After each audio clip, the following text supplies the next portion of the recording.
being a part of the Little Rock Nine, which is what we called ourselves, the Little Rock Nine, the Broadway show Deaf Poets, because we ended up running for like 8 seasons on HBO, but we had a special project called Deaf Poetry on Broadway, which gave us the Tony. Every night was a different night. Every night tested us, tested me. The crowd's energy on a Tuesday is way different from the crowd's energy on a Friday and Saturday night. And I was always curious. I'm glad we're going in this direction because I really wanted to share what that was like for poets to experience a Broadway stage and a Broadway schedule and do the same poems every night.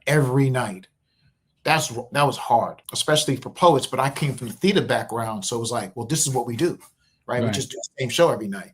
Not everybody signed up for that. And so it was taxing.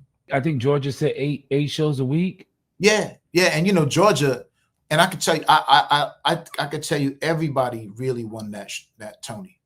Everybody really made that night special. Georgia Mee, I can't begin to tell you how amazing she was as a student of poetry. Like Georgia Mee knew her shit. Like as much as Georgia Mee go up there and like a Southern Belle, and no one memorized better than Georgia. Georgia will memorize a 10-minute poem overnight. Like she had that kind of brain power, and she would do it like she wrote it and performed it 100 times. She was so studious, right? She just knew writers, and that's one thing we all knew. We were all fans of writers, and it showed up on stage. Maida de Valle, amazing Chi-Town Rican, fire. Like just would go up there and whip her poems in a way that had a dance and a cadence that represented our people. She had the rhythm of our people when it came to her style. You could smell the kitchen in her poems, right? Steve Coleman was like square, but so ill when it came to every bar he would drop. You're talking about dropping bars, line for line. I've seen Steve Coleman tear down Black audiences, only Black people, and Steve will be on stage tearing them down when it comes to like the applause. They would just love him.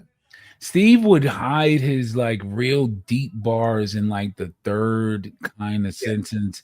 He'd be like, it's always done this, and this was always this, and then he would just say something right there. Pow. Comma, chameleon, periods, trace my pauses, semicolons, trace my feelings, I cross my eyes, then I pot my T's, it's the keys, my fingers tight that unlock apocryphes, I possess apostrophes, obsess on stormy seas, I got bit in the butt by a swarm of killer bees.